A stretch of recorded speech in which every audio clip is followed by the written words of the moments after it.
우리가 성경을 주목해서 보면은 믿음으로 의롭다함을 받은 하나님의 자녀가 이 세상에 살 동안 어떤 생활 태도를 가지고 살기를 하나님이 원하시느냐, 거기에 대한 대답을 금방 얻을 수가 있습니다. 어떻게 사는 것을 바라느냐, 그것은 주 안에서 항상 기뻐하는 모습으로 살기를 바라고 계신다는 것을 우리는 말씀을 통해서 어렵지 않게 발견할 수가 있습니다. 어떤 형편에 처하든지 간에 이유 여하를 막론하고 예수를 믿음으로 죄 사함을 받은 하나님의 자녀라면 이 세상을 살면서 원망과 탄식으로 일그러진 모습을 보여주어서는 안 된다. 이것이 하나님이 원하시는 것입니다. 어떻게 살면 하나님이 기뻐하실까? 날마다 기쁨이 가득해서 이 세상을 살면 하나님이 기뻐하신다는 말입니다. 그것을 증명할 수 있는 좋은 예가 하나 있습니다. 얼마나 하나님이 우리를 기뻐하시는 모습을 보기를 원하시는가 하는 데 대한 예입니다. 예수님이 지금 십자가를 지고 이제는 우리를 위해서 죽으셔야 될 시간이 다가오고 있습니다. 제자들은 슬픔에 빠져 있습니다. 이럴 때에 예수님께서 그 제자들을 보시고 너희는 마음에 근심하지 말라. 하나님을 믿으니 또 나를 믿으라. 내 아버지 집에 거할 곳이 많도다 하시면서 말씀을 시작해가지고 장장 몇 시간이 지나도록 그들에게 위로의 말씀을 주셨는데, 그렇게 제자들에게 위로를 하신 이유가 어디 있느냐 하면 요한복음 15장 11절 주님이 그 이유를 밝히셨어요. 내가 지금까지 너희에게 이렇게 긴 말을 하는 이유가 있다. 그것은 내 마음에 있는 이 기쁨이 너희 안에도 있어서 너희 기쁨이 충만하기를 원하기 때문이다. 이렇게 말씀을 합니다. 참 이것은 이해하기가 어려운 말씀이에요. 선생님이 지금 무참하게 끌려가서 십자가에 처형을 당할 지금 위기를 만났는데 제자들이 어떻게 기뻐할 수 있습니까? 그리고 그 십자가를 지고 무지막지한 고통을 당해야 되는 예수님의 마음에 어떻게 기쁨이 있다고 우리가 말할 수 있겠습니까? 그런데 우리 예수님이 거짓말하실 리가 없잖아요. 내 기쁨이 너희 안에 있어 너희 기쁨을 충만하게 하기를 원하노라. 그래서 내가 지금까지 너에게 이와 같이 많은 이야기를 한다 말씀을 하셨어요. 그러니까 십자가를 지는 주님의 마음에도 기쁨이 있었어요. 하나님이 원하는 것이기 때문에 그래요. 그리고 선생님을 잃어버리는 제자들에게도 이 기쁨이 충만하기를 바라는 겁니다. 왜? 하나님이 원하시기 때문에 그래요. 자, 그렇다면 십자가를 지시는 주님이 기뻐하셨고 십자가를 향해서 걸어가는 선생님을 뒤에서 바라보고 눈물을 흘리는 제자들도 기쁨이 충만하기를 하나님이 원하셨다면 그거보다 훨씬 못한 어려움을 짊어지고 이 세상을 사는 우리에게 무엇을 원하실까? 기뻐하는 것을 원하신다는 말입니다. 그래서 우리가 오늘 읽은 이 본문에 보면 성도의 모습은 이 세상에서 어떤 모습이어야 하느냐? 하나님의 영광을 바라보고 즐거워하는 모습이어야 한다고 말씀합니다. 2절 끝부분에 나오죠. 하나님의 영광을 바라고 즐거워하느니라. 한번 큰 소리로 읽어보세요. 하나님의 영광을 바라고 즐거워하느니라.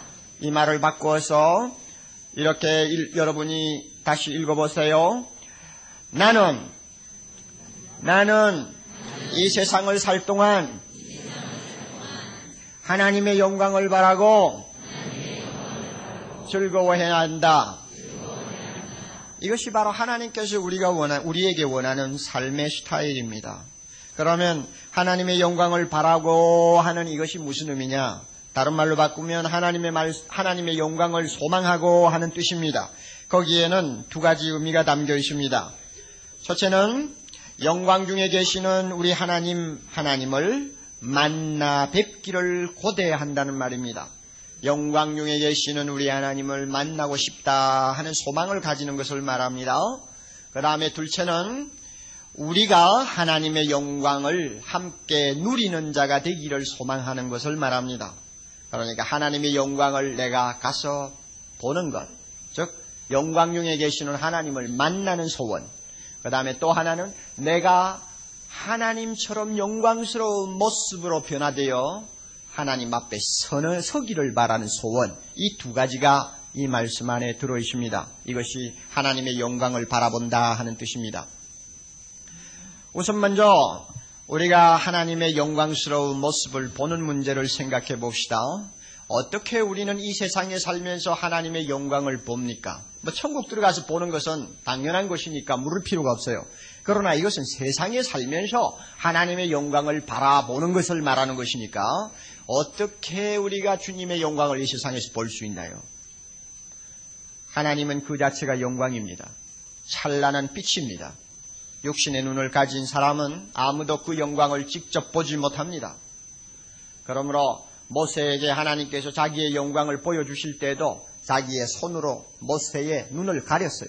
하나님이 지나갈 동안 보지 못하게 눈을 가리고 하나님이 지나가시고 하나님의 뒷모습만 살짝 보도록 만들어 주셨어요. 하나님이 모세에게 그렇게 하셨어요. 왜? 육신의 눈을 가진 사람은 하나님의 영광 보지 못해요. 그런데 어떻게 여기에서는 하나님의 영광을 바라보고 즐거워하라고 합니까? 또 그것이 성도의 삶이라고 합니까? 하나님께서 두 가지 방법을 주셨어요. 첫째는 하나님의 말씀을 우리 손에 들려주셔서 그 말씀을 한 장 한 장 읽어내려가면 하나님의 영광을 볼 수 있게 되어 있습니다. 영광스러운 하나님이 말씀합니다. 영광스러운 하나님이신 예수님이 세상에 오셔서 걸어다니는 모습을 우리는 봅니다.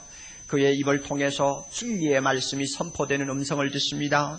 우리는 그의 손을 통해서 이적과 기사가 나타나는 것을 봅니다. 영광 중에 계시는 주님을 볼 수 있습니다. 그러나 아무리 손에 성경을 들고 있다고 할지라도 우리의 육신의 눈 가지고는 성경 안에서 주의 영광 보지 못합니다. 그러므로 하나님께서는 우리에게 지혜와 계시의 영이신 성령을 주셨습니다.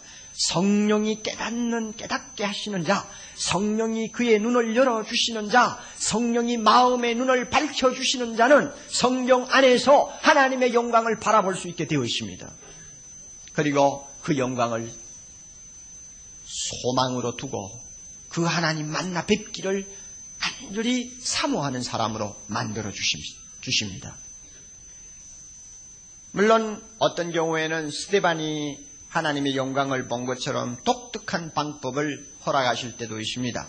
스데반은 순교 직전에 돌멩이를 맞아 이제는 숨이 끊어질 직전에 그는 갑자기 하늘 문이 열리고 하나님과 그 곁에 서신 예수 그리스도의 영광스러운 모습을 올려다보는 기막힌 축복을 그는 누렸습니다. 그래서 그는 소리를 질렀어요. 너무너무 좋아가지고. 보라, 하늘이 열렸다. 예수 그리스도가 하나님 우편에 서신 것을 내가 본다 하고 소리쳤습니다.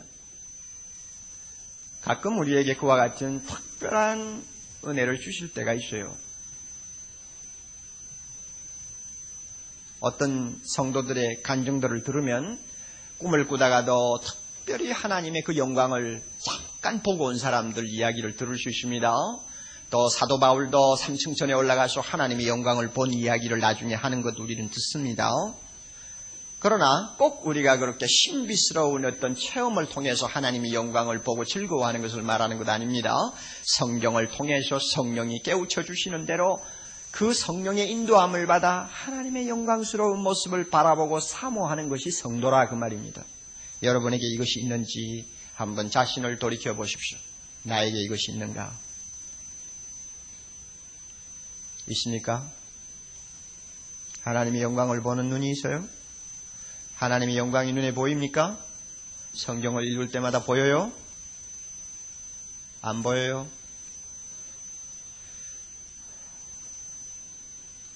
이 시간 주님께서 우리 모두의 마음을 여시고 이 영광 말씀을 통해 믿음의 눈으로 보게 해주시기를 바랍니다.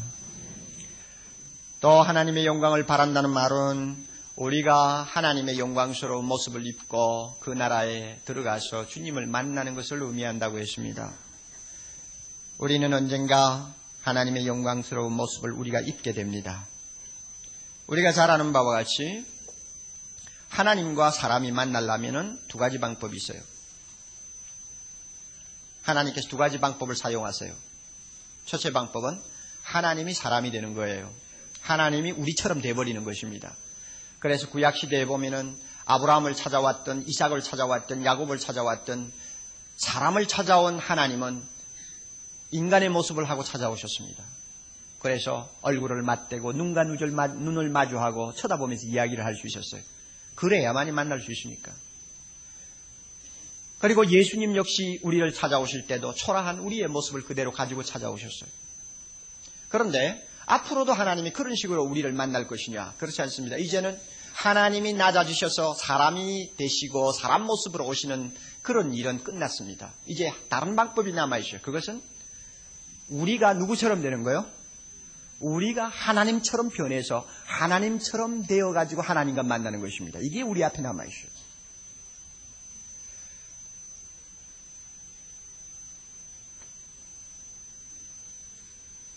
우리는 흙으로 빚어진 육체를 입고 있습니다. 그리고 범죄로 인해서 이 육체는 영혼과 더불어서 부패해버렸습니다. 그러므로 지금 우리가 가지고 있는 몸이 아무리 건강하고 젊고 아름답고 싱싱하다고 할지라도 이것은 원래 우리 몸이 아닙니다. 원래 우리 상태가 아니에요. 부패한 상태예요. 약해진 상태예요. 추악해진 상태입니다. 감기만 걸려도 행편없는 모습으로 바뀌는 것이 우리의 몸입니다. 그런데 일생 동안 노동의 수고, 해산의 고통, 그리고 여러 가지 험한 풍상을 겪으면서 나이를 먹어가면 청춘 남녀의 영광도 금방 낙엽처럼 시들어버리는 것이 우리의 육체입니다. 육체에는 진정한 아름다움이 없습니다. 모든 아름다움은 상대적인 것입니다. 어떤 육체도 그 안에는 부패의 씨앗을 갖고 있습니다. 그러므로 그 부패의 씨앗이 점점 우리의 육체를 먹어 들어가면 늙고 병들고 썩게 되는 것입니다. 이것 때문에 로마서 8장 22절 23절에 보면 모든 피조물이 탄식하고 고통한다고 했고 하나님의 자녀들까지도 이 썩어가는 육체 때문에 고통한다고 했습니다. 이게 우리의 현실입니다. 그런데 이와 같이 부패의 씨앗을 갖고 있는 내 육체가 하나님을 만나 뵙기 위하여 한순간에 하나님과 같은 영광스러운 몸을 입게 된다는 말입니다. 이것을 우리가 믿음으로 내다봐요. 내 몸이 우리 부활하신 예수님의 몸처럼 변할 것이다. 이것을 바라는 것이 바로 하나님의 영광을 바란다는 말입니다. 얼마나 기가 막힌 미래입니까? 로마서 3장 23절에 우리는 범죄로 인해 하나님의 영광을 잃어버렸습니다. 그러나 예수 그리스도는 우리의 영광을 다시 회복시켜 주셨습니다. 그러나 우리는 아직 육신을 입고 세상에 삽니다. 비록 우리는 육신을 입고 세상에 살지만 우리의 믿음의 눈은 장차 예수님의 모습처럼 변화될 우리 자신을 내다보고 있는 것입니다. 하나님의 나라에서 영광을 누릴 우리 모습을 내다보고 있는 것입니다. 그러므로 요한일서 3장 2절에도 사랑하는 자들아 우리가 지금은 하나님의 자녀지만은 하나님의 자녀이면서도 육신을 입고 살지만 장래에 우리가 어떻게 될 것도 아직 분명하게 나타나지 않고 있지만 그러나 예수 그리스도가 나타나시게 되면 우리가 주님과 같을 줄을 안다. 왜냐하면 그때가 되면 우리가 예수님을 직접 그대로 보고 만나야 되기 때문이라고 했습니다. 빌립보 3장 2절에는 우리의 낮은 몸을 자기의 영광의 몸의 형체와 같이 병케 하시리라고 말씀했습니다. 이것이 우리에게 남아있는 기막힌 영광의 소망입니다. 그래서 우리 몸이 하나님 앞에 변화받는 이 모습을 놓고 성경에서는 양자가 된다는 말로도 표현하고 구속을 받는다는 말로도 표현하고 영화롭게 된다는 말도 표현하고 하늘의 처소를 덧입는다는 말로도 표현을 합니다. 믿습니까? 자, 그래서 하나님의 영광을 바라고 즐거워한다 할 때 하나님의 영광을 바란다는 말은 이렇게 두 가지 의미가 들어있어요. 하나님의 영광스러운 모습을 우리가 직접 뵙게 된다는 것. 또 하나는 우리의 몸이 하나님 자녀로서 영광스러운 몸을 입고 하나님 앞에 서게 된다는 것. 이 두 가지가 들어있습니다. 그러니 이것을 우리가 성경을 통해서 확인하고 믿음으로 날마다 믿고 또 소망의 눈으로 보고 사니까 자연히 기쁨이 찾아오게 되어 있어요. 이게 우리 성도의 입장입니다. 기쁨이 오게 되어 있어요. 왜 기쁨이 없느냐? 하나님의 영광을 바라보는 눈이 어두워 있기 때문에 기쁨이 없는 것입니다. 그럼 왜 기뻐할 수 있느냐? 하나님의 영광을 바라보는 눈이 열려 있기 때문에 기뻐하는 것입니다.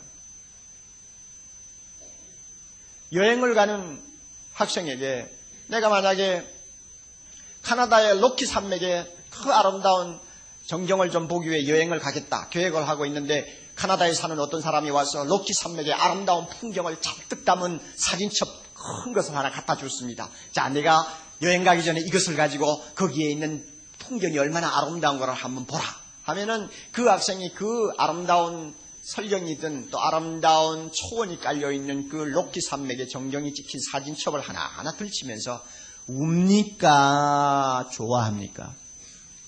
대답하세요. 좋아합니까? 웁니까? 얼마나 좋아합니까? 왜? 가서 이제 얼마 안 있으면 볼 테니까, 직접 가보게 될 테니까 사진첩을 보면서 더 좋아하는 거예요. 못 견디는 거예요. 좋아서. 오늘 우리가 성경을 하나하나 읽으면서 꼭 사진첩 보는 것과 같아요. 천국의 영광을 찍어놓은 사진첩을 보는 것과 똑같은 것이 성경을 읽는 것입니다. 그거 읽으면서 야, 내가 이렇게 되겠구나. 응? 내가 이렇게 되겠구나. 야, 정말 못 있겠다 하는 이런 기쁨이 우리 가슴에서 치밀어 오르게 되어 있습니다. 여러분 진짜 예수 믿습니까? 믿음으로 의롭다함을 받았습니까? 그렇다면 이 기쁨이 있으면 진짜 크리스찬이고, 이 기쁨이 여러분 마음에 없다든지 희미하면 문제가 있다는 것을 여러분 스스로가 인정을 할 필요가 있습니다. 여기에 즐거워한다는 말은 굉장히 강도 높은 말입니다. 그래서 너무 기뻐서 날뛴다는 의미가 됩니다. 또 아니면 의시됨에 자랑한다는 의미가 들어있습니다. 너무 좋아가지고 못 견디는 거예요. 이것을 여기서 즐거워한다 하는 말로 표현되어 있습니다. 여러분, 예수님의 제자 중에서 베드로와 요한과 야고보가 하루는 예수님을 따라서 헐몬산으로 올라간 일이 있습니다. 예수님의 모습은 굉장히 초췌합니다. 비록 30대 초반입니다만은 너무 영양가 있는 음식을 제대로 못 잡수시고 매일 그저 다니면서 여행하시면서 전도하시고 사람들에게 시달리고 또 인생의 그 더러운 꼴들을 날마다 보고 살아야 되는 것에서 오는 고통이 심하기 때문에 그 얼굴은 초췌하고, 그 다음에 예수님은 부자가 아닙니다. 단벌 신사요. 날마다 입는 옷 늘 입고 다니니까 그 옷이 뭐 초라하기 끄지없죠. 그와 같이 초라한 모습을 하신 예수님이 산으로 올라가셨는데 갑자기 제자들 앞에서 모습이 변했습니다. 그 얼굴이 해같이 빛났습니다. 그 옷이 빛과 같이 휘어졌습니다. 그리고 비슷한 모습을 한 모세와 엘리야가 예수님과 함께 앉아서 담소하고 계십니다. 그 모습을 베드로와 요한과 야고보가 본 것입니다. 천국의 영광이, 하나님의 영광이 헐몬산 꼭대기에 내려온 것입니다. 장차 그 나라에서 누리게 될 그 아름다운 영광이 눈앞에 실현이 된 것입니다. 너무 정신이 없어서 좋아가지고, 그래가지고 너무 좋아가지고 주여 내려가지 맙시다. 여기가 좋아요. 무슨 집을 짓고 살아도 좋으니까 여기서 삽시다. 너무 좋아가지고 제정신이 없어. 그런데 이때 베드로와 요한, 야고보의 모습도 예수님 모습처럼 변화가 되었습니까? 아니면 그들의 모습은 그대로 남아있었습니까? 어느 쪽입니까? 그들의 모습은 그대로 남아있었어요. 자기 모습 변한 거 하나도 없어. 주님이 변한 모습, 주님의 영광만 보는데도 그들이 그렇게 기뻐서 못 견뎠습니다. 그렇다면 장차 우리가 들어갈 하나님 나라에서는 내 모습도 예수님 모습처럼 변할 테니 얼마나 좋을까? 예? 얼마나 좋을까? 얼마나 좋을까? 그래서 그 기쁨이 하도 커서 우리가 오늘 읽은 본문의 3절에 보면 이뿐 아니라 하는 말씀이 나옵니다. 다만 이뿐 아니라, 이 무슨 뜻입니까? 이 정도가 아니라 그 말입니다. 그래서 우리가 그저 좋아하고 즐거워할 정도가 아니다. 어느 정도냐? 뭐 중에도 즐거워한다고 했어요. 환난 중에서도 즐거워할 수 있을 정도다. 여기서 이렇게 말씀합니다. 여러분, 이 환난이라는 말은 단순히 예수 믿기 때문에 핍박받는 것을 의미하는 것이 아닙니다. 여기에 환난은 인생이 세상을 살면서 당하는 모든 공고와 고통을 전부 포함하는 말입니다. 가난일 수도 있습니다. 질병일 수도 있습니다. 실패일 수도 있습니다. 또 자신이 극복할 수 없는 어려운 역경일 수도 있습니다. 이 모든 것을 다 포함합니다. 그런데 뭐라고 합니까? 어떤 어려운 고통 속에서도 믿음으로 의롭다함을 받은 하나님의 자녀는 그 고통 속에서도 하나님의 영광을 바라고 즐거워할 수 있다. 이렇게 말씀합니다.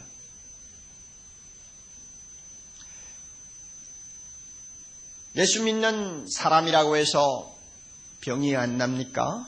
병이 납니다. 예수 잘 믿는 사람이라고 해서 날마다 돈만 법니까? 아니요. 돈을 잃어버릴 수도 있고 실패해서 재산을 날릴 수도 있습니다. 예수 잘 믿는 사람이라고 해서 사랑하는 식구들이 먼저 죽지 않습니까? 아니요. 사랑하는 자식도 죽을 수 있고 아내도 죽을 수 있고 남편도 죽을 수 있습니다. 하나님께서 예수 잘 믿는 사람에게는 어떤 고통도 찾아오지 않도록 해주시겠다고 하는 보장한 일이 없습니다. 예수 믿어도 이런 고통을 당해요. 그러므로 우리는 본능적으로 이 고통을 좋아하지 않습니다. 환란이 어떤 형태로 오든 간에 우리는 그 환란을 두려워합니다. 피하려고 합니다. 히브리서 12장 11절에 솔직하게 말씀하셨어요. 무릇 징계가 당시에는 즐거워 보이지 않고 슬퍼 보인다고 했습니다. 맞습니다. 어떤 형태든지 어려움이 오면 우리는 슬퍼지고 또 즐거워지지 않습니다. 싫어집니다. 이게 사실이요. 우리의 솔직한 심정입니다. 우리 중에 누가 늙는 거 좋아하는 사람이 있나요? 늙고 허약해지는 거 누가 기다리는 사람이 있나요? 아무도 없어요. 80이 훨씬 넘으신 선배 목사님들 가끔 만나 뵙고 찾아가서 인사를 드릴 때가 있습니다. 참 그렇게 훌륭한 목사님으로서 한 생을 사셨지만은 80이 넘어가면 허약해지시고 말씀하시는 모습을 보아도 힘이 없고 기억력도 오락가락하고 그래 참 처량한 생각이 들어요. 얼마 전에 한경직 목사님을 만나 뵀을 때도 그런 생각이 들었어요. 그분은 아직 쟁쟁하신데도 참 처량하다 하는 생각이 들어요. 그런데 가끔 그런 노 목사님들을 만나서 목사님 더 건강하세요. 그리고 더 오래 사세요 하면은 좋아가지고 웃음꽃이 활짝 핍니다. 인사를 그렇게 드려서 좋아하시는 것은 괜찮은데 그만 내 마음에 시험이 와요. 천당이 있나 없나? 어? 진짜 천국이 있다면은 목사님 정도 되었으면 에이 내가 오래 살아 뭐해? 나 빨리 천국 가고 싶어 죽겠어. 이런 말이라도 한마디 했으면 좋겠는데 그렇게 안 하시고는 좋아가지고 오래 사시라니까 좋아서 활짝 웃는단 말이에요. 천당이 있나 없나? 그렇게 내가 시험을 받아. 그러나 다른 한편으로 생각하면 그 활짝 웃는 목사님의 모습이 솔직하고 또 티 없는 우리 인간의 반응이에요. 하나님 나라 가고 싶죠? 하나님 나라의 그 영광을 바라보고 즐거워함도 있죠? 그러나 늙는 거 싫어하는 것이 우리 본능이에요. 빨리 죽는 거 싫어하는 거 우리 본능이에요. 만약에 여러분이 옥 목사에게 와서 목사님 몸도 그렇게 안 좋으신데 빨리 죽으셔서 천국으로 가시기를 바랍니다. 만약에 내보고 인사를 그런 식으로 한다면은 글쎄 내가 아마 위선을 한다면 감사합니다 이럴지 모르지만 솔직하게 표현한다면 버르장머리 없이 인사를 해도 왜 그런 식으로 하느냐고 아마 내가 이렇게 언짢게 표정을 지을 거예요. 왜? 그게 우리 심정이에요. 그러나 여러분 병들고 가난하고 늙고 인생의 험한 꼴을 가끔 보고 사는 이 환란이 우리에게서 떠나지 않지만은 이 가운데서도 우리가 즐거워할 수 있다. 하나님이 그렇게 말씀합니다. 이유가 어디 있을까? 이 환란에는 하나님이 특별히 붙여주신 프리미엄이 있습니다. 프리미엄 알아요? 아파트만 이야기해야 프리미엄 생각나나요? 환란에도 프리미엄이 있어요. 그 프리미엄이 뭐냐? 자, 이 봅시다. 4절, 3절 끝에 이는 왜냐하면 환란은 어떤 프리미엄을 우리에게 주느냐? 인내하게 하고 그 다음에 인내를 하다 보면 무엇이 따라옵니까? 연단을 받게 하고 그 다음에 연단을 받다가 보면 소망을 이룬다는 말은 그 하나님 영광을 바라는 소망이 더 커지고 더 분명하게 된다는 이야기입니다. 이게 프리미엄이요. 그러니까 자연히 하나님의 영광을 바라보는 그 믿음의 눈이 더 밝아지고 더 커지니까 기쁨도 환난당하지 않는 사람들이 맛보지 못하는 독특한 기쁨이 나에게 찾아온다는 이야기입니다. 이게 프리미엄이에요. 우리가 가난해가지고 고통을 하지 않습니까? 돈이 없어서 어떤 때는 어려움을 당합니다. 그러면 자연히 세상에 그 어떤 돈의 애착이 점점 약해집니다. 이놈의 세상, 돈 가지고 행복한 거 아니야. 아무리 내가 많이 가져도 그것이 나에게 기쁨을 줄 수는 없어. 적당하게 하나님이 주시는 대로 살자. 이러면서 돈에 대한 애착이 조금씩 사라져요. 이게 뭔지 압니까? 가난이 나를 연단시킴으로써 나타나는 결과입니다. 연단은 나에게 있는 불순물을 제거하는 것을 말합니다. 부자로 있을 때에는 내 눈이 세상의 돈으로 꽉 덮여 있어가지고 하나님의 영광을 바라보려고 해도 침침해서 잘 안 보였어요. 그러니까 돈 많이 벌면 즐거워하고 자식들이 잘 되면 즐거워하고 건강하면 즐거워할 수는 있었지만은 하나님의 나라의 영광을 바라보고 즐거워하는 마음은 조금밖에 없었어요. 그러나 갑자기 가정이 기울고 가난 때문에 고통을 당하게 되면 돈이 없어서 괴롭기는 하지만 그러나 그 대신 하나님이 프리미엄 주셔서 내 눈을 가리고 있던 모든 욕심을 하나하나 걷어내어 주시고 점점 하나님의 그 영광스러운 모습을 밝히 볼 수 있게 만듭니다. 그리고 내 마음을 깨끗이 청소해 주기 때문에 하나님의 영광을 바라는 그 눈이 활짝 열려서 옛날보다도 하나님의 영광스러운 모습이 더 가까이 보입니다. 더 크게 보입니다. 그러니까 나도 모르게 내 마음에 기쁨이 생긴단 말이에요. 여러분 병 들어보셨어요? 병 들어가지고 저처럼 좀 긴 세월 동안 알아보셨어요? 과거에 학생 때는 저는 병을 가지고 한 5년을 알아본 경험이 있습니다만 최근에 여러분이 아시는 바와 같이 한 2년을 저는 앓고 지금도 신통치 않습니다만 그 병이 참 괴롭습니다. 4가지, 5가지 증세가 막 한 번에 나타나가지고 밤낮 없이 사람을 들볶을 때는 정말 살고 싶은 생각이 안 납니다. 참 괴롭습니다. 기도도 안 나옵니다. 엎드리면 주님 데리고 가세요. 아니면 고쳐주세요. 자, 이런 식입니다. 그 외에 기도가 잘 안 나와요. 그런데 제가 병을 통해서 분명히 하나 아는 것은 나의 영혼이 연단을 받는다는 것입니다. 잡된 것이 없어져요. 세상적인 욕심 사라지고 아웅다웅하는 그런 어떤 마음속의 싸움도 사라지고 점점 내 영의 눈이 밝아져요. 점점 밝아져요. 하나님이 멀리 보이던 하나님이 가까이 보여요. 이게 환난 중에서 우리가 연단받는 것입니다. 그러므로 어떤 때는 나도 모르게 큰 기쁨이 내 마음속에 찾아와요. 내가 병들어 고생하지만 그러나 어느 날인가 하나님을 뵙게 되는 날 이 병들어 고통하는 육신을 벗어버릴 것이고 주님이 주시는 새 몸 있고 주님 만나게 될 것이니 야 할렐루야 그날이 나를 기다리고 있구나. 내 마음에 나도 모르게 기쁨이 와요. 그럼에도 불구하고 저는 이 본문을 놓고 설교 준비하면서 이 본문을 끌어안고 울었어요. 왜 그런가 하면은 환난 중에서는 더 기쁨이 충만해야 정상인데 하나님이 기쁨을 충만하도록 주셨는데 나는 인연을 소비하면서 이 기쁨을 많이 체험하지 못했다는 데 대한 가책을 받은 것입니다. 얼마나 좋은 기회입니까? 병이 들고 싶다고 드나요? 어쩌다 병 들었는데 이것이야말로 나에게 지금 찾아오는 환난이다. 그러면 환난에는 분명히 하나님이 주신 큰 축복이 따라오는데 그게 뭐냐? 내가 연단받고 내 영혼의 눈이 밝아지면 내가 건강할 때 보지 못하던 하나님의 영광 보게 되고 내가 건강할 때 가까이 놓고 즐거워하지 못했던 하나님의 영광을 내가 즐거워할 수 있게 되었으니 이거 얼마나 큰 기회냐 말입니다. 좋은 기회냐 말입니다. 그러므로 앓으면서 고통하면서도 하나님의 영광을 바라보고 즐거워하고 좋아하는 모습을 내가 좀 보여주었어야 하는데 가족에게도 교인들에게도 이웃 사람에게도 보여주었어야 하는데 그렇게 하지를 못했다는 가책이 내 마음을 짓눌렀습니다. 이미 2년이라는 세월은 흘러가 버렸어요. 하나님 너무나 좋은 기회 내가 놓쳤네요. 좀 더 연단받을 수 있었고 하나님의 영광을 좀 더 가까이 보고 좋아할 수 있는 기회였는데 놓쳤네요 주님. 이렇게 생각하니까 그냥 눈물이 나요.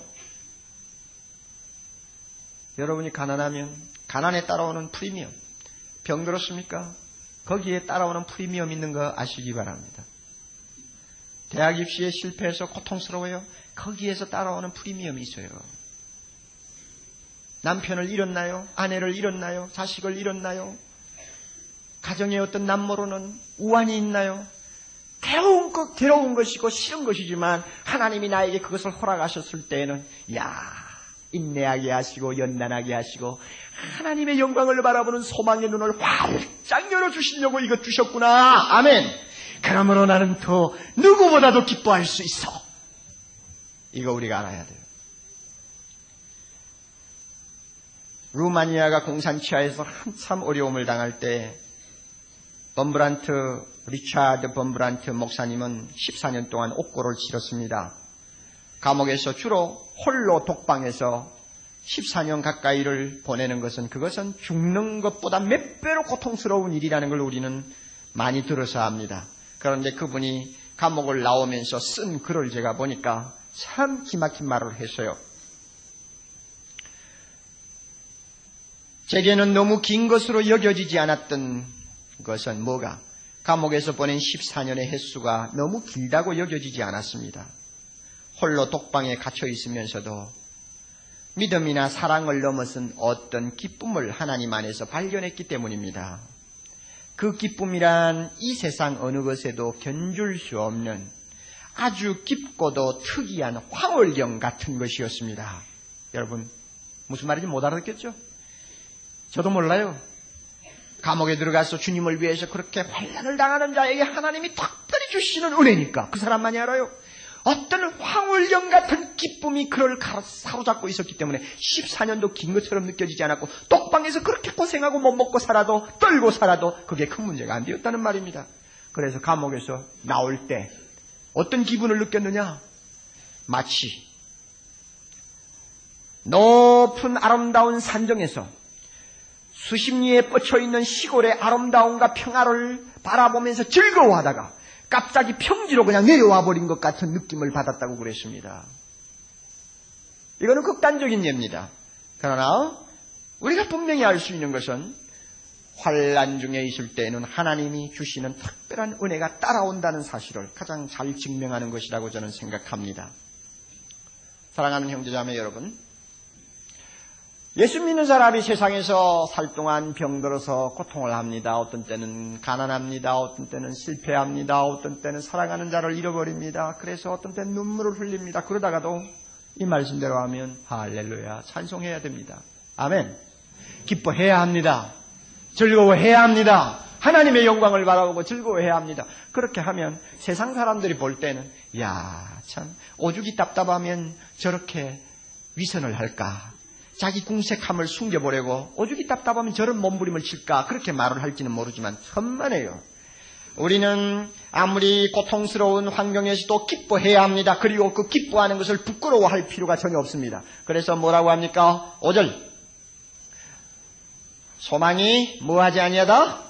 부끄럽게 아니함은, 이 말은 우리가 하나님의 영광을 바라고 환난 중에서 기뻐해도 그것이 절대 부끄러운 일이 아니다. 이 말을 바꾸면 우리를 절대 실망시키지 않는다 하는 말입니다. 왜 그런지 압니까? 우리를 너무 사랑하시는 하나님의 사랑 때문이라고 말합니다. 우리에게 주신 성령으로 말미암아 하나님의 사랑이 우리 마음에 부음받았기 때문이다. 여러분, 믿음으로 의롭다함을 받고 하나님의 자녀된 자에게는 하나님께서 성령을 통해서 우리 마음에 하나님의 사랑을 부어주셨습니다. 내가 너를 사랑하노라. 내가 너를 얼마나 사랑하는지 아느냐. 하나님이 우리에게 말씀합니다. 나는 너를 너무너무 죽도록 사랑한다. 무엇을 가지고 그렇게 증명합니까? 6절 우리가 아직 연약할 때 하나님께서 자기 아들 예수 그리스도를 십자가에 못 박아 죽이셨습니다. 우리를 살리기 위하여. 여러분, 우리 잘 알지 않습니까? 7절 보세요. 의인을 위해서 죽는 자가 가끔 있을 수 있고 선인을 위해서 용감히 죽는 자도 가끔 있을 수 있지만은 경건하지 못한 자, 죄인된 사람을 위해서 죽을 자는 세상에 아무도 없습니다. 그럼에도 불구하고 예수 그리스도는 나 같은 것을 구원하기 위하여 십자가에서 스스로 못 박혀 죽었습니다. 하나님은 자기 아들을 십자가에 내어놓고 죽이셨습니다. 왜냐하면 우리를 죽도록 사랑하시는 그의 사랑 때문입니다. 이 사랑을 성령께서 우리에게 깨우쳐 주셨단 말입니다. 성령이 우리 마음에 하나님의 사랑을 부어주셨다는 말은 십자가를 통하여 하나님의 사랑을 깨닫게 하셨다는 말입니다. 우리는 예수 믿고 나서 이 사랑을 압니다. 하나님이 나를 얼마나 사랑하시는가를 압니다. 그것이 내 마음에 힘이 오는 것을 느낍니다. 그 사랑이 내 마음에 어떤 때는 폭포와 같이 넘치는 것을 체험합니다. 할렐루야. 이 사랑이 있어요. 그러니까 이렇게 나를 사랑하시는 하나님이시니까 내가 가난해도 병들어도 하나님의 영광을 바라보고 즐거워하면 절대로 나를 부끄럽게 하지 아니하실 것이다. 왜냐하면 나를 실망시키지 아니하실 것이다. 왜냐하면 나를 너무 사랑하시니까 반드시 하나님의 영광 나에게 주실 것을 나는 확신할 수 있기 때문입니다. 하나님이 언제는 주겠다고 언제는 안 주겠다고 변하는 분이 아닙니다. 하나님이 갑자기 나의 죄를 생각하시고는 얼굴빛을 바꾸시는 분이 아닙니다. 우리가 하나님의 영광을 바라보고 기뻐하면서 그 애 앞에 나가면 내 아들아 세상에 있을 동안 고생했다. 내 영광에 참여해라. 내가 너에게 모든 것 주마. 우리 하나님 그렇게 하실 거란 말이에요. 왜? 우리를 너무 사랑하시기 때문입니다. 끝으로 여러분 한 가지 알아두고 성경을 덮어야 되겠습니다. 하나님께서 이렇게 우리가 세상에서 환난을 당하는 중에도 특별히 하나님의 영광을 바라보고 즐거워할 수 있는 은혜를 주시는 이유가 뭔지 압니까? 평생 병 가지고 실험하라고 주는 것입니까? 아니요. 이거 알아야 돼요. 병을 앓는 중에도 하나님의 영광을 바라보고 즐거워하는 눈이 밝게 크게 열리면요. 기쁨이 찾아오기 때문에 그 기쁨이 결국은 우리의 병을 치료하는 역사를 일으킵니다. 믿습니까? 가난한 사람에게 하나님께서 그 눈을 밝게 하셔서 하나님의 영광을 바라보고 즐겁게 만듭니다. 그래서 기뻐합니다. 그러면 가난 속에서도 기뻐하는 그 사람이라고 한다면 어떤 환경도 극복할 수 있는 힘이 생깁니다. 나중에는 부지런히 적극적으로 일하다가 보면 가난이 물러갑니다. 믿습니까 여러분? 대학에 낙방해가지고 쓰라린 고통을 안고 밤을 지새는 학생이 내가 비록 세상에서는 한 번 이렇게 실패할 수 있지만 내가 좀 게을러서 공부를 제대로 못했을 수도 있지만 그러나 내 앞에는 하나님의 영광이 기다리고 있어. 세상이 전부가 아니야. 그러므로 이것도 기뻐해야 돼. 부모 앞에서 나는 기뻐하는 모습을 보여야 돼. 친구들에게 보여야 돼. 이렇게 하고는 기뻐하면서 감사하면 그 기뻐하고 감사하는 그것이 그 학생으로 하여금 다시 재기할 수 있고 다시 한번 도전할 수 있는 힘을 얻게 하는 원동력이라는 거 여러분 믿습니까? 가정이 불행한 사람이 그 불행 중에서도 하나님의 영광을 바라보고 즐거워하게 되면 그 즐거워하는 그 힘이 그 가정의 불행을 행복으로 바꾸어 놓게 만드는 거 여러분이 아셔야 됩니다. 하나님이 그것을 아시기 때문에 환난 중에서는 또 기뻐할 수 있도록 우리의 눈을 열어주시고 우리를 연단해서 소망을 가지고 하나님께 즐거워하게 하는 것입니다. 이런 의미에서 금년 새해 우리가 어떤 모습을 가지고 세상을 살아야 할까요? 하나님의 영광을 바라보고 즐거워하는 모습을 세상 사람 앞에 보여주어야 합니다. 환난 중에서도 고통을 당하는 중에서도 이 기쁨을 우리는 잃어버려서는 안 됩니다. 이런 의미에서 C.S. 루이스의 말은 옳습니다. 예수 믿는 사람에게 있어서 기쁨은 대문자로 표현할 수 있는 삶이다 그랬습니다. 또한 진정으로 신뢰할 만한 기독교, 하나님을 영화롭게 하고 세상을 흔들어 놓는 기독교는 그 중심에 기쁨을 갖고 있다 이랬습니다. 옳은 말이에요. 왜 성도에게 기쁨은 대문자입니까? 여러분 대문자를 언제 씁니까? 글을 쓰다가 대문자를 특별히 만드는 이유가 뭡니까? 컴퓨터를 쓰다가 어떤 글자는 대문자로 찍는 이유가 어디 있습니까? 중요하다. 자, 이것을 똑똑히 보라. 이것만 보라. 강조한다. 여기에 중요한 의미가 담겼다 하는 것을 보여주기 위해서 대문자 쓰는 거 아니에요? 큰 글자로 쓰는 거 아니에요? 마찬가지로 오늘날 예수 믿는 우리가 믿음으로 의롭다함을 받은 사람이 세상 앞에 내어줄 수 있는 대문자가 뭐냐? 대문자의 삶, 그것은 자 보라. 나는 가난해도 즐거워한다. 나는 병들어도 하나님 앞에 기뻐하고 감사한다. 나는 세상에서 성공 못한 사람이야. 그래도 나는 기뻐하고 즐거워한다. 너보다도 즐거워한다. 기뻐한다. 왜? 하나님의 영광이 내 앞에 있기 때문에 그래. 이것은 세상 사람 앞에 주목하도록 보여줄 수 있는 대문자요. 믿습니까 여러분? 우리가 이 기쁨, 하나님의 영광을 바라는 이 기쁨 가지고 금년 새해 삶으로서 우리 주변에 있는 어두움을 밝게 만들 수 있고 이 더러운 세상을 한번 흔들어서 깨끗하게 만들 수 있다고 저는 생각합니다. 돈을 가졌기 때문에 기뻐하는 그 기쁨 우리 갖지 맙시다. 건강하고 전다고 하는 그것 때문에, 자기 정욕 때문에 기뻐하는 것 우리는 갖지 맙시다. 하나님의 영광을 바라보고 즐거워하는 그 기쁨을 소유합시다. 이럴 때 우리를 통해서 하나님께서는 이 세상에서 자기가 하고 싶은 일을 다 하실 것입니다. 금년 한 해 동안 우리가 이와 같은 기쁨을 가진 주인공이 되기를 바랍니다. 하나님의 영광을 바라고 즐거워하느니라. 또한 이뿐 아니라 우리가 환난 중에서도 기뻐하느니라. 이것이 우리의 삶입니다. 우리가 성경을 주목해서 보면은 믿음으로 의롭다함을 받은 하나님의 자녀가 이 세상에 살 동안 어떤 생활 태도를 가지고 살기를 하나님이 원하시느냐, 거기에 대한 대답을 금방 얻을 수가 있습니다. 어떻게 사는 것을 바라느냐, 그것은 주 안에서 항상 기뻐하는 모습으로 살기를 바라고 계신다는 것을 우리는 말씀을 통해서 어렵지 않게 발견할 수가 있습니다. 어떤 형편에 처하든지 간에 이유여하를 막론하고 예수를 믿음으로 죄사함을 받은 하나님의 자녀라면 이 세상을 살면서 원망과 탄식으로 일그러진 모습을 보여주어서는 안 된다. 이것이 하나님이 원하시는 것입니다. 어떻게 살면 하나님이 기뻐하실까? 날마다 기쁨이 가득해서 이 세상을 살면 하나님이 기뻐하신다는 말입니다. 그것을 증명할 수 있는 좋은 예가 하나 있습니다. 얼마나 하나님이 우리를 기뻐하시는 모습을 보기를 원하시는가 하는 데 대한 예입니다. 예수님이 지금 십자가를 지고 이제는 우리를 위해서 죽으셔야 될 시간이 다가오고 있습니다.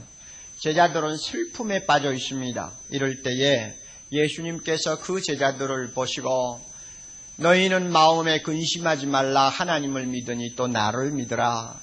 내 아버지 집에 거할 곳이 많도다 하시면서 말씀을 시작해가지고 장장 몇 시간이 지나도록 그들에게 위로의 말씀을 주셨는데, 그렇게 제자들에게 위로를 하신 이유가 어디 있느냐 하면 요한복음 15장 11절 주님이 그 이유를 밝히셨어요. 내가 지금까지 너희에게 이렇게 긴 말을 하는 이유가 있다. 그것은 내 마음에 있는 이 기쁨이 너희 안에도 있어서 너희 기쁨이 충만하기를 원하기 때문이다. 이렇게 말씀을 합니다. 참 이것은 이해하기가 어려운 말씀이에요. 선생님이 지금 무참하게 끌려가서 십자가에 처형을 당할 지금 위기를 만났는데 제자들이 어떻게 기뻐할 수 있습니까? 그리고 그 십자가를 지고 무지막지한 고통을 당해야 되는 예수님의 마음에 어떻게 기쁨이 있다고 우리가 말할 수 있겠습니까? 그런데 우리 예수님이 거짓말하실 리가 없지 않아요? 내 기쁨이 너희 안에 있어 너희 기쁨을 충만하게 하기를 원하노라. 그래서 내가 지금까지 너에게 이와 같이 많은 이야기를 한다 말씀을 하셨어요. 그러니까 십자가를 지는 주님의 마음에도 기쁨이 있었어요. 하나님이 원하는 것이기 때문에 그래요. 그리고 선생님을 잃어버리는 제자들에게도 이 기쁨이 충만하기를 바라는 겁니다. 왜? 하나님이 원하시기 때문에 그래요. 자, 그렇다면 십자가를 지시는 주님이 기뻐하셨고 십자가를 향해서 걸어가는 선생님을 뒤에서 바라보고 눈물을 흘리는 제자들도 기쁨이 충만하기를 하나님이 원하셨다면 그거보다 훨씬 못한 어려움을 짊어지고 이 세상을 사는 우리에게 무엇을 원하실까? 기뻐하는 것을 원하신다는 말입니다. 그래서 우리가 오늘 읽은 이 본문에 보면 성도의 모습은 이 세상에서 어떤 모습이어야 하느냐? 하나님의 영광을 바라보고 즐거워하는 모습이어야 한다고 말씀합니다. 2절 끝부분에 나오죠. 하나님의 영광을 바라고 즐거워하느니라. 한번 큰 소리로 읽어보세요. 하나님의 영광을 바라고 즐거워하느니라. 이 말을 바꾸어서 이렇게 여러분이 다시 읽어보세요. 나는 이 세상을 살 동안 하나님의 영광을 바라고 즐거워해야 한다. 이것이 바로 하나님께서 우리에게 원하는 삶의 스타일입니다. 그러면 하나님의 영광을 바라고 하는 이것이 무슨 의미냐? 다른 말로 바꾸면 하나님의 영광을 소망하고 하는 뜻입니다. 거기에는 두 가지 의미가 담겨 있습니다.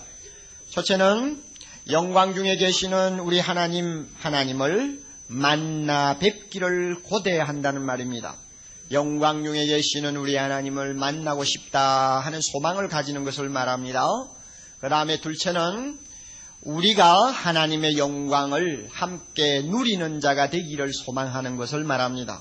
그러니까 하나님의 영광을 내가 가서 보는 것, 즉 영광 중에 계시는 하나님을 만나는 소원.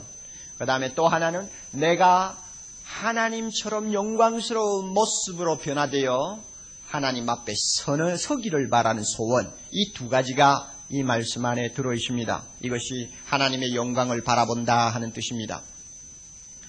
우선 먼저 우리가 하나님의 영광스러운 모습을 보는 문제를 생각해 봅시다. 어떻게 우리는 이 세상에 살면서 하나님의 영광을 봅니까? 천국 들어가서 보는 것은 당연한 것이니까 물을 필요가 없어요. 그러나 이것은 세상에 살면서 하나님의 영광을 바라보는 것을 말하는 것이니까 어떻게 우리가 주님의 영광을 이 세상에서 볼 수 있나요? 하나님은 그 자체가 영광입니다. 찬란한 빛입니다. 육신의 눈을 가진 사람은 아무도 그 영광을 직접 보지 못합니다. 그러므로 모세에게 하나님께서 자기의 영광을 보여주실 때도 자기의 손으로 모세의 눈을 가렸어요. 하나님이 지나갈 동안 보지 못하게 눈을 가리고 하나님이 지나가시고 하나님의 뒷모습만 살짝 보도록 만들어 주셨어요. 하나님이 모세에게 그렇게 하셨어요. 왜? 육신의 눈을 가진 사람은 하나님의 영광 보지 못해요. 그런데 어떻게 여기에서는 하나님의 영광을 바라보고 즐거워하라고 합니까? 또 그것이 성도의 삶이라고 합니까? 하나님께서 두 가지 방법을 주셨어요. 첫째는 하나님의 말씀을 우리 손에 들려주셔서 그 말씀을 한 장 한 장 읽어내려가면 하나님의 영광을 볼 수 있게 되어 있습니다. 영광스러운 하나님이 말씀합니다. 영광스러운 하나님이신 예수님이 세상에 오셔서 걸어다니는 모습을 우리는 봅니다. 그의 입을 통해서 진리의 말씀이 선포되는 음성을 듣습니다. 우리는 그의 손을 통해서 이적과 기사가 나타나는 것을 봅니다. 영광 중에 계시는 주님을 볼 수 있습니다. 그러나 아무리 손에 성경을 들고 있다고 할지라도 우리의 육신의 눈 가지고는 성경 안에서 주의 영광 보지 못합니다. 그러므로 하나님께서는 우리에게 지혜와 계시의 영이신 성령을 주셨습니다. 성령이 깨닫게 하시는 자, 성령이 그의 눈을 열어주시는 자, 성령이 마음의 눈을 밝혀주시는 자는 성경 안에서 하나님의 영광을 바라볼 수 있게 되어 있습니다. 그리고 그 영광을 소망으로 두고 그 하나님 만나 뵙기를 간절히 사모하는 사람으로 만들어 주십니다. 물론 어떤 경우에는 스데반이 하나님의 영광을 본 것처럼 독특한 방법을 허락하실 때도 있습니다. 스데반은 순교 직전에 돌멩이를 맞아 이제는 숨이 끊어질 직전에 그는 갑자기 하늘 문이 열리고 하나님과 그 곁에 서신 예수 그리스도의 영광스러운 모습을 올려다보는 기막힌 축복을 그는 누렸습니다. 그래서 그는 소리를 질렀어요. 너무너무 좋아가지고. 보라, 하늘이 열렸다. 예수 그리스도가 하나님 우편에 서신 것을 내가 본다 하고 소리쳤습니다. 가끔 우리에게 그와 같은 특별한 은혜를 주실 때가 있어요. 어떤 성도들의 간증들을 들으면 꿈을 꾸다가도 특별히 하나님의 그 영광을 잠깐 보고 온 사람들 이야기를 들을 수 있습니다. 또 사도 바울도 3층천에 올라가서 하나님의 영광을 본 이야기를 나중에 하는 것 우리는 듣습니다. 그러나 꼭 우리가 그렇게 신비스러운 어떤 체험을 통해서 하나님의 영광을 보고 즐거워하는 것을 말하는 것 아닙니다. 성경을 통해서 성령이 깨우쳐 주시는 대로 그 성령의 인도함을 받아 하나님의 영광스러운 모습을 바라보고 사모하는 것이 성도라 그 말입니다. 여러분에게 이것이 있는지 한번 자신을 돌이켜 보십시오. 나에게 이것이 있는가? 있습니까? 하나님의 영광을 보는 눈이 있어요? 하나님의 영광이 눈에 보입니까? 성경을 읽을 때마다 보여요? 안 보여요?